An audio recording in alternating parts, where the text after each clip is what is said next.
Bismillahirrahmanirrahim. Assalamualaikum warahmatullahi wabarakatuh.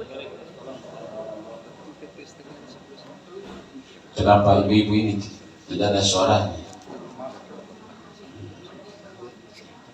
Ya, saya ulangi, beri salam itu sunnah, tapi menjawab salam itu wajib. Jadi kalau wajib kita tidak laksanakan, bukan berdosa pada pemberi salam, tetapi kita digaris oleh sebagai orang yang pelit, didoakan selamat, dirahmati dan diberkati, tapi tidak mau. Supaya kita selamat semua, dirahmati semua dan diberkati semua oleh Allah Subhanahu wa taala, saya ulangi salam saya. Assalamualaikum warahmatullahi wabarakatuh.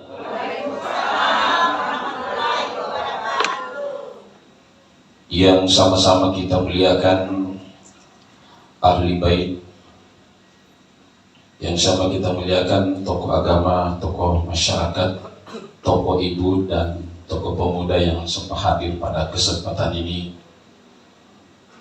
Alhamdulillahi rabbil alamin, wassalatu wassalamu ala asrafil anbiya'i wal mursalin, ala sayyidina Muhammadin wa ala alihi wa ashabihi ajma'in, amma ba'd. Jemaah tasya yang sama dimuliakan oleh Allah Subhanahu wa taala, dalam hidup dan kehidupan kita dan setiap wujud kehidupan kita ada yang namanya hidup dan ada yang namanya mati. Semuanya berpasang-pasangan. Kita ini yang hidup namanya camat, calon mati. Sebelum manusia diciptakan oleh Allah Subhanahu wa taala, ada teken kontra antara Allah dengan hambanya. Sebelum ditiupkan roh ke dalam jasad kita, Allah berfirman, alastu bi rabbikum, bukankah aku ini Tuhanmu? Maka ruh itu menjawab, qalu bala syahidina, benar engkau Tuhanku dan aku bersaksi. Inilah syahadat yang pertama kita ucapkan ketika kita masih di alam arwah. Kalau arwah itu tidak mengucapkan persaksiannya kepada Allah Subhanahu wa taala, itulah yang mati keluar dari perut ibunya. Tetapi karena kita mengaku Allah sebagai Tuhan kita, inilah syahadat yang pertama kita ikrarkan. Karena kita mengaku Allah sebagai Tuhan kita, maka Allah Subhanahu wa taala menentukan 3 rahasianya Allah. Apa rahasianya Allah? Hanya Allah yang tahu. Malakal maut juga tidak tahu. Rahasianya Allah adalah wa'ajalahu wa'amalahu wa rizqikahu. Ajal kematian kita tidak ada yang tahu. Siapa yang pernah mengira almarhumah ini Insinyur Haji Burhanuddin Musa, ini adalah rahasia. Sepintar apapun, bersusun detailnya, profesor, doktor, dia tidak ada yang tahu. Rasulullah sendiri kekasih Allah tidak tahu yang namanya maut itu, ajal. Kenapa? Rahasianya Allah. Karena kita tidak tahu, maka kita selalu minta kepada Allah Subhanahu wa taala di dalam salat kita, di dalam doa kita selalu menyampaikan, selalu membaca, inna salati wa nusuki wa mahyaya wa mamati lillahi rabbil alamin. Sesungguhnya salatku, ibadahku, hidupku dan matiku hanya untuk Allah semata. Maka orang yang menjaga salatnya tidak pernah takut mati. Kenapa? Karena 5 kali sehari semalam dia menghadap kepada Allah, serahkan dirinya, hidup dan matinya hanya untuk Allah semata. Yang takut mati, yang tidak pernah menyerahkan dirinya kepada Allah Subhanahu wa taala. Lantas berapa umur yang Allah berikan kepada kita? Kalau kita ikut sama Rasul 63 tahun. Oleh itu karena kita tidak tahu. Kalau kita umur sekarang 50 berarti sisa 13 tahun. Apa persiapan kita? Dan di mana kesiapan kita? Sudah siapkah kita menghadapi yang namanya maut? Kalau saya tanya ibu, sudah siap menghadapi maut ibu? Siap. Apa persiapannya? Bukan kita mengatakan siap tapi tidak ada yang kita siapkan. Yang pertama yang selalu kita siapkan adalah perbaiki salat 5 kali sehari semalam. Kenapa itu salat? Karena salat tidak bisa kita wakilkan. Tidak bisa nanti besok baru salat duhur. Kalau salat tidak bisa ditawar. Tidak bisa salat berdiri, diperbolehkan salat duduk. Duduk tidak mampu, diperbolehkan salat berbaring. Berbaring tidak mampu, dengan isyarat. Isyarat tidak mampu, cukup kita membaca subhanallah walhamdulillah wa la ilaha illallah wallahu akbar wa la hawla wa la quwata illa billah. Itu pun juga tidak mampu, cukup kita membaca la ilaha illallah Muhammadur Rasulullah. Itu pun juga tidak mampu, cukup dengan Allah. Inilah sesuai dengan jantung nadi kita. Inilah yang terakhir. Inilah zikirnya ruh kita. Itu pun juga tidak mampu. Inna lillahi wa inna ilaihi raji'un. Tidak wajib salat, tetapi wajib disalati. Islam itu mudah, tetapi tidak bisa dimudah-mudahkan. Oleh itu yang harus kita jaga di dalam salat ada 3 yang harus kita jaga. Yang pertama ketika takbiratul ihram. Kenapa dikatakan takbiratul ihram? Kenapa ada takbir yang diharamkan oleh Allah Subhanahu wa taala? Bukan diharamkan, bukan kita dilarang takbir, tetapi dijaga. Ketika takbir yang besar itu hanya kepada Allah, yang lain tidak punya arti, kecil di mata Allah.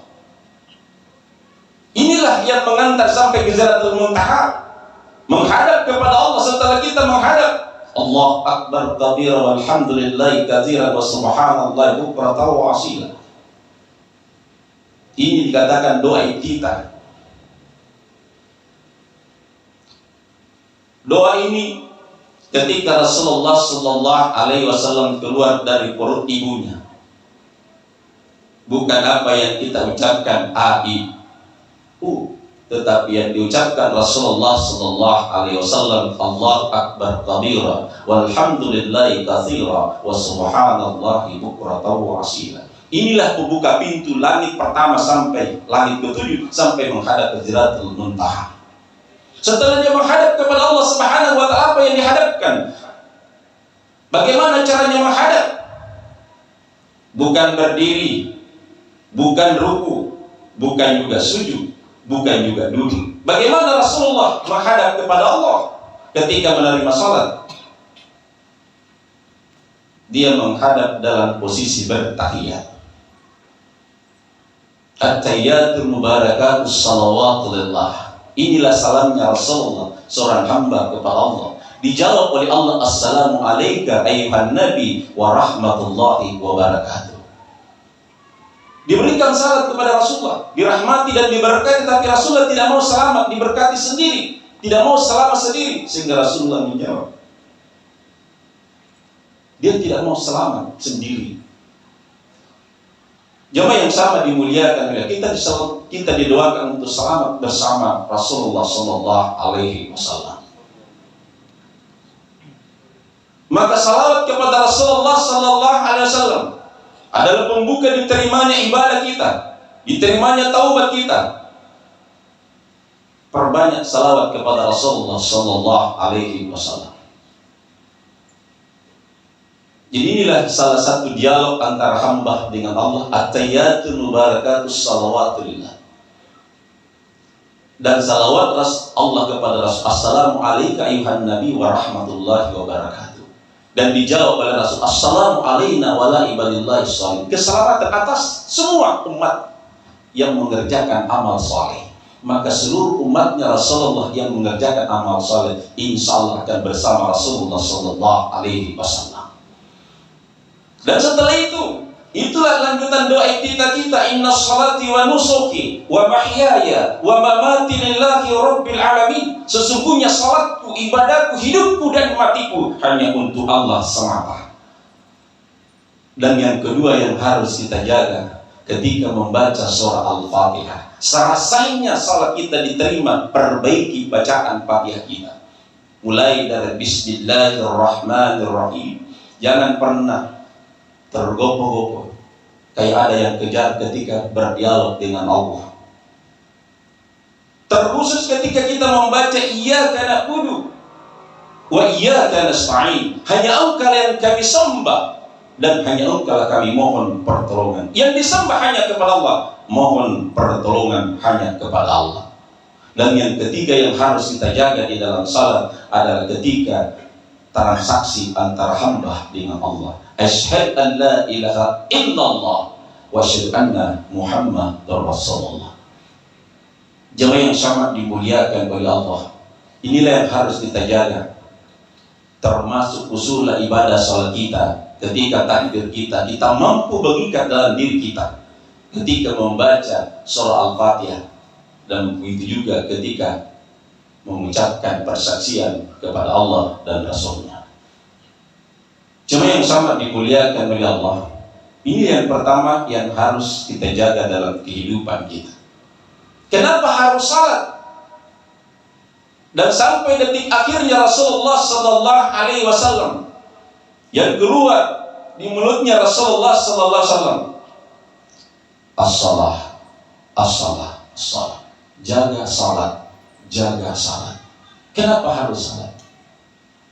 Karena inilah tujuan hidup kita, diciptakan oleh Allah Subhanahu wa Ta'ala untuk menyembah kepada Allah Subhanahu wa Ta'ala. Wa ma khalaqtul jinna wal insa illa liya'budun. Tidak dijadikan jin dan manusia hanya untuk liya'budu, menyembah kepada Allah Subhanahu wa Ta'ala. Lantas kalau ada manusia, ada jin melata di bumi Allah, tidak menyembah kepada Allah Subhanahu wa Ta'ala, Allah tidak rugi. Yang rugi itu adalah kita sendiri karena janji kita ingkari. Kita mengaku dirinya Islam. Kapan kita dikatakan Islam? Ketika melaksanakan rukun Islam itu. Malaikat Jibril turun kepada Rasulullah sengaja mengajarkan tentang Islam, menanyakan tentang Islam kepada Rasulullah. Begitu juga tentang iman. Ketika Rasulullah bersama sahabat, turun Jibril kepada Rasulullah berpakaian putih, bertanya kepada Rasulullah, ya Rasulullah, terangkan kepadaku tentang Islam.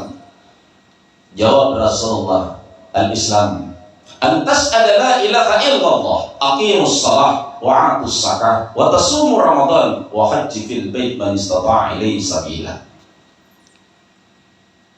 Yang pertama, sebagai orang Islam senantiasa mengucapkan dua kalimat syahadat.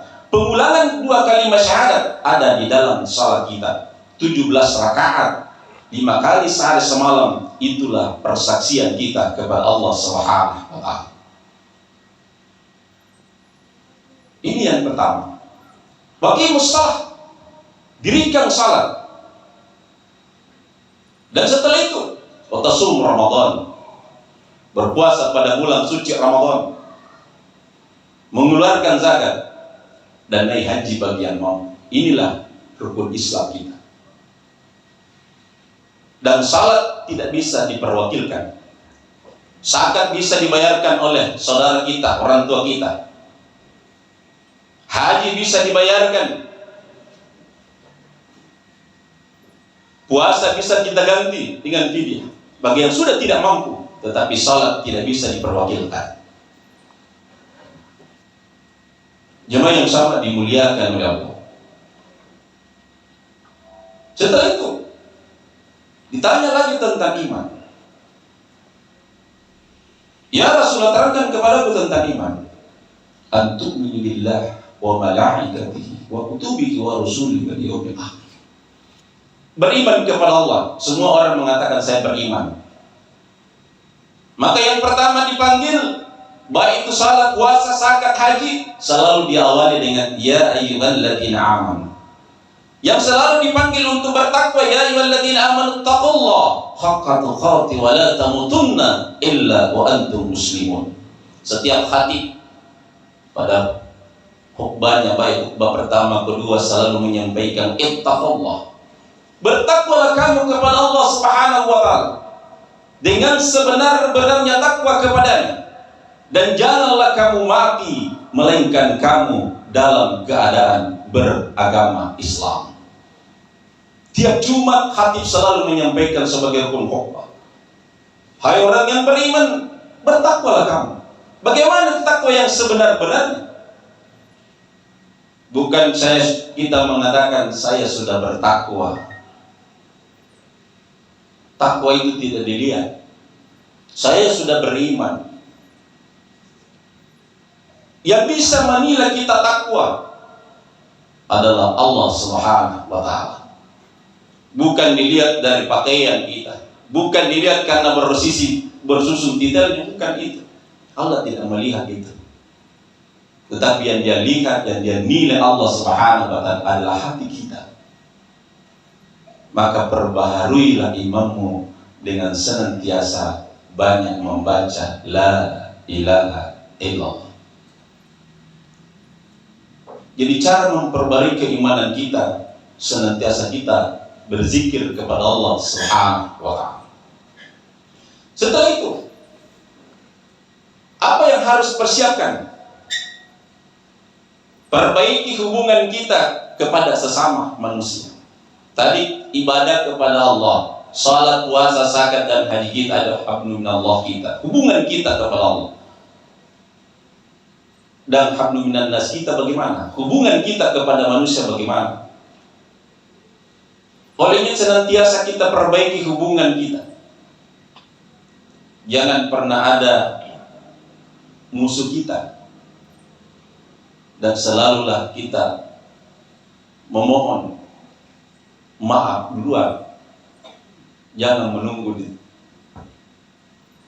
Jemaah yang sama dimuliakan oleh Allah.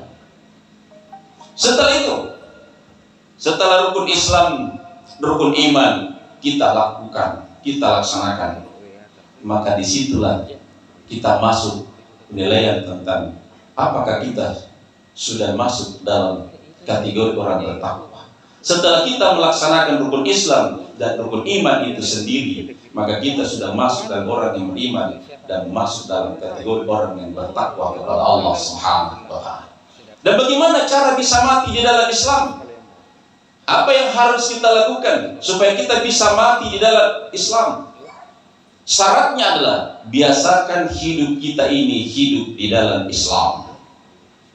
Tetapi karena kemajuan dan ilmu dan teknologi sekarang ini, kita banyak diperbudak dengan teknologi.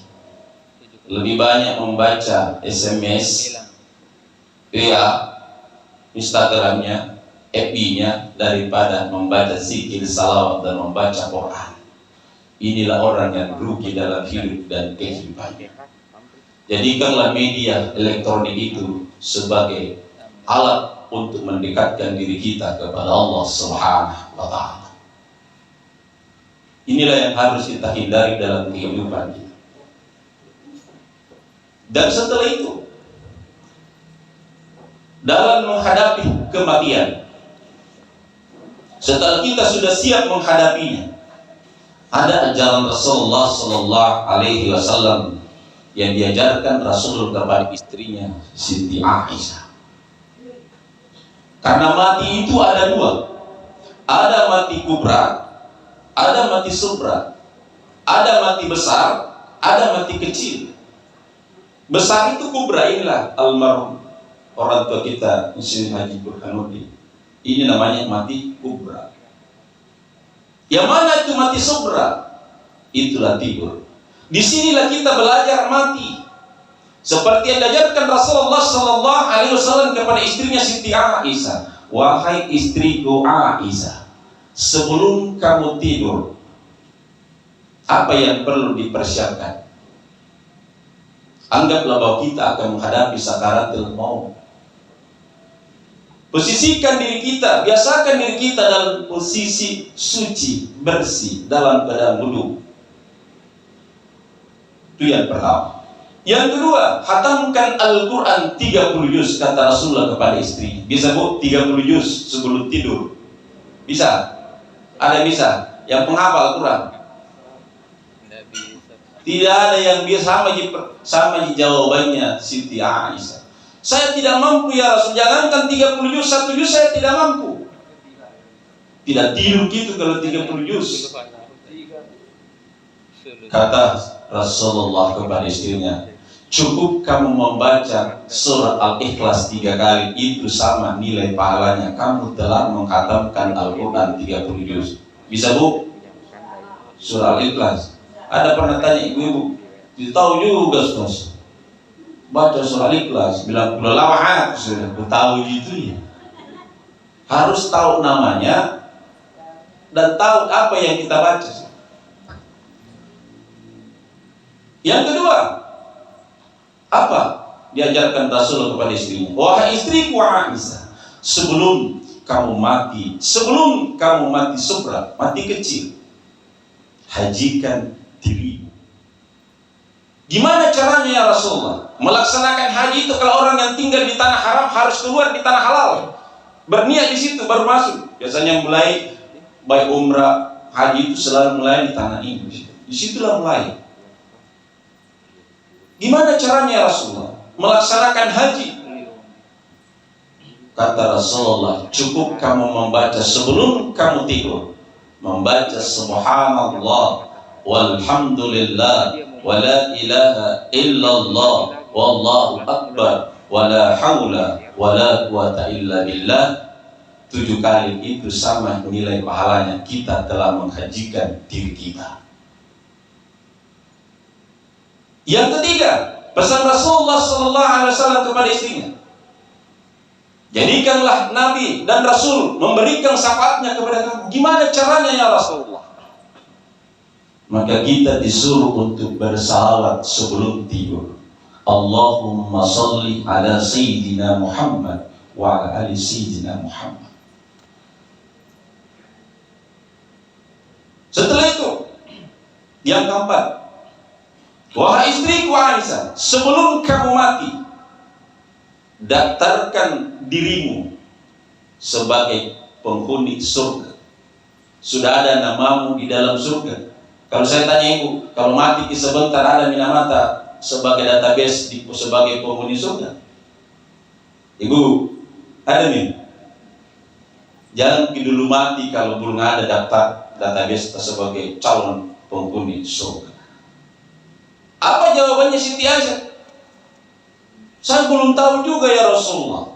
Yang tahu hanya Allah Subhanahu wa ta'ala. Bagaimana caranya supaya saya ada nama saya, ada tempat saya di surga, ada kapling saya di surga?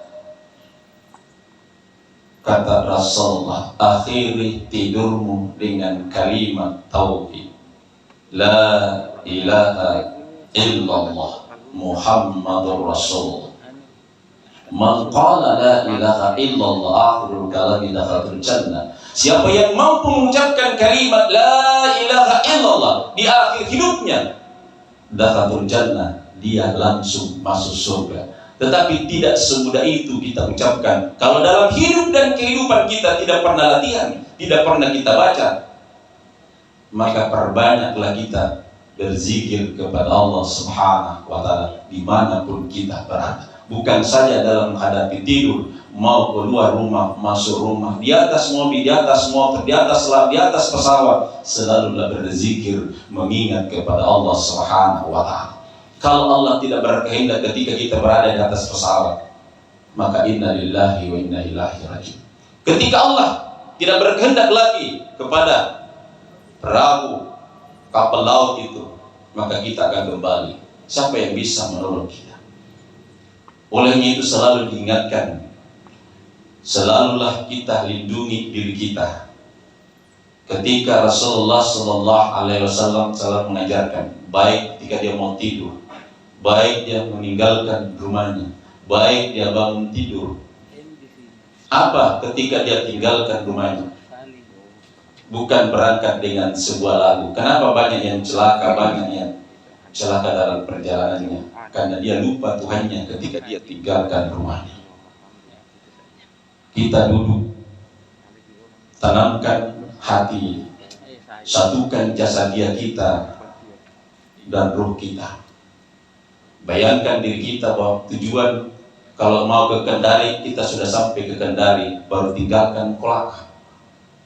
Itulah dikatakan hakul yakin, selamat sampai Kendari dan selamat pulang ke rumah. Dan setelah itu, apa pengantarnya? Selalu diawali dengan membaca surah Al-Fatihah, surah Al-Ikhlas, Al-Falaq dan An-Nas, dan ditutup dengan ayat kursi, baru melangkah keluar di rumah kita. Bismillahi tawakkaltu 'ala Allah, la haula wa la quwata illa billah. Baru kita beri salam, Assalamualaikum warahmatullahi wabarakatuh. Balik ke rumah kita, baru kita jawab sendiri, Waalaikumsalam warahmatullahi wabarakatuh. Apa maknanya? Kita selamat berangkat dan kita juga selamat pulang ke rumah kita. Inilah hakiki salam. Hakul yakin, kita selamat berangkat dan selamat balik di rumah kita.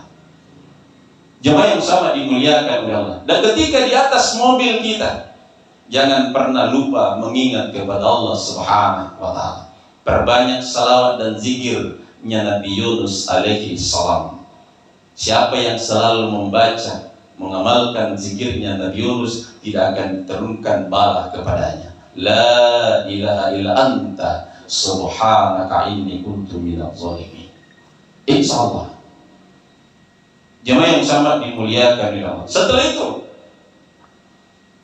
malakul maut akan datang menjemput roh kita. Pertama, malakul maut akan datang di kaki kita. Ketika malakul maut datang mau cabut roh kita di kaki kita, kaki berkata, tidak ada tempat kamu cabut roh saya di kaki saya. Karena kaki saya ini saya selalu pakai untuk datang berjamaah di masjid, datang bertaksir. Sehingga mau dan cabut roh kita di tangan kita. Tangan pun berkata, tidak ada tempat kamu cabut roh saya di tangan saya. Kenapa? Tangan saya ini selalu membantu, selalu memberi. Sampai mau dicabut roh kita di mulut kita. Mulut pun berkata, tidak ada tempat kamu cabut roh saya di mulut saya. Kenapa? Mulut saya sering saya pakai berzikir, bersalawat, membaca Al-Quran, memberikan amanah, memberikan ceramah, memberikan pendidikan, memberikan nasihat. Sehingga mau dicabut roh kita di telinga kita. Telinga pun berkata, tidak ada tempat kamu cabut roh saya di telinga saya. Kenapa? Telinga saya sering mendengarkan azan, sering mendengarkan ayat suci Al-Quran, sering mendengarkan ceramah-ceramah agama. Sampai mau cabut roh kita di hidung kita. Hidung pun berkata, tidak ada tempat kamu cabut roh saya di hidung saya. Kenapa? Yang bisa mendeteksi yang mana ketika beristinja kita di sini. Jadi ketika kita buat bersuci, bertaharah, ini yang menyaksikan hidung kita. Jadi ketika kita buat air besar, dalam fikih ada 3, membersihkan bendanya, yang kedua licinnya, yang ketiga baunya. Maka harus di sini. Kalau sudah tidak berbau kotoran, hakul yakin, berarti kita sudah bersih. Inilah fungsinya hidung, mendeteksi mana yang berbau, mana yang harum, mana yang busuk. Cium, oh sudah tidak berbau, tai. Kalau masih berbau, jangan pakai sapu. Maka ini tangan kiri kita ini tidak boleh panjang kukunya. Kenapa? Tinggal nanti garang-garang tainya di situ. Ini tidak pernah berbau terus ini tanganku ini. Sudah itu cium lagi. Biar satu ember kalau belum masih berbau ini kotoran, jangan pernah berhenti mencuci. Karena biar sholat kalau ini tidak bersih, tidak diterima sholat kita. Ini kalau istinja kita tidak ngaruh. Sudah itu sudah tidak berbau, diakhiri di muka kita, disakukan di muka kita. Itulah obat awet muda. Jadi ibu-ibu tahu sering pakai itu RDL, habis dihancur muka tak, tidak cantik-cantik juga. Kenapa? Karena tinjanya tidak bagus. Apa makna dari ini? Insya Allah ketika kita menghadap kepada Allah, ketika kita dimandikan, tidak akan ada yang bisa cium bau kita. Kenapa? Karena kita tidak pernah cium bau kita. Saya sering berkata, kalau saya potong sapi dan potong kambing, kalau berbau kambingnya, berbau sapinya, saya berhenti memotong kambing. Kalau ada masih memotong kambing masih berbau, berarti itu perlu dulu berguru dulu, perbaiki tinjanya dulu sih. Ini satu. Ini identitas kita. Innallaha yuhibbul tawabina wa yuhibbul mutatahhirin. Allah mencintai orang-orang yang senantiasa bertaubat dan mencintai orang-orang yang selalu membersihkan diri. Jadi kalau kita mau dicintai oleh Allah Subhanahu wa taala, banyak bertaubat, banyak mohon ampun kepada Allah Subhanahu wa taala, dan senantiasa membersihkan diri kita. Terkhusus ketika kita mau salat, periksa dulu pakaian yang kita mau pakai. Ini pakaian yang kita pakai dari mana sumbernya? Celana yang kita pakai harus kita periksa, jangan sampai sudah pernah kena najis. Tidak diterima salat kita kalau kena najis. Kenapa? Allah Maha Kudus hanya menerima yang suci. Allah Maha Suci hanya menerima yang suci. Maka kita harus suci pakaian kita, suci jasadiah kita, baru menghadap kepada yang Maha Suci. Insya Allah diterima ibadah kita. Jamaah yang sama dimuliakan, dan ini yang harus kita tanamkan pada diri kita, dan selalu membersihkan diri kita dengan ibadah. Setelah itu naiklah di mata, maka mau mencabut roh kita di mata kita. Mata pun berkata, tidak ada tempat kamu cabut roh saya di mata saya. Kenapa? Mata saya sering saya pakai untuk membaca ayat-ayat Al-Quran, melihat ayat-ayat Allah Subhanahu wa taala yang tercipta dan yang tertulis, sehingga malakal maut menghadap kepada Allah. Ya Allah, ada hamba-Mu yang saya mau cabut dari semua tempat panca inderanya, tapi semuanya tertutup untuk saya cabut rohnya, ya Allah.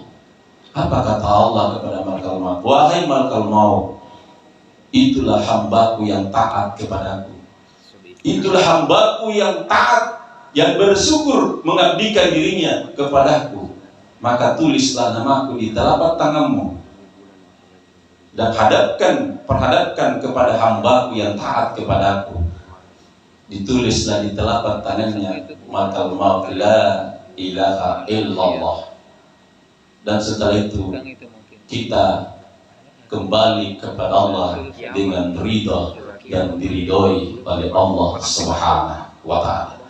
Olehnya itu kita di dalam salat kita, apakah itu salat wajib atau salat sunnah, di penghujung salat kita, di sujud terakhir kita, ketika membaca Subhan Rabbiyal A'la wa bihamdi 3 kali, di situ kita dengan hati mohon kepada Allah. Apa yang kita mohonkan kepada Allah? Yang pertama, salah satu yang tidak bisa diganggu iblis, dan salah satu tempat yang makbul untuk memohon doa kepada Allah ketika kita sujud, maka disitulah kita berdoa dalam hati.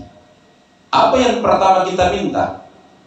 Yang pertama kita minta adalah, ya Allah, berikanlah kami kesehatan jasmani dan kesehatan rohani. Yang kedua yang kita minta adalah, cukupkan rezekiku ya Allah. Dan yang ketiga, matikan saya dalam Islam, mampu mengucapkan kalimat la ilaha illallah di akhir hidup. Insya Allah kita tidak akan kembali kepada Allah sebelum kita melakukan ibadah kepada Allah Subhanahu wa taala. Apakah kita dalam keadaan berzikir, apa dalam keadaan membaca Quran, apakah mungkin kita dalam keadaan salat, Allah mau menjemput roh kita. Itulah yang disebut dengan mati husnul khotimah, mati di akhir kehidupannya dalam kebaikan. Demikian apa yang saya sampaikan, mudah-mudahan ada manfaatnya. Lebih kurangnya mohon dimaafkan. Wallahu muwaffiq ila aqwamit thariq. Assalamualaikum warahmatullahi wabarakatuh.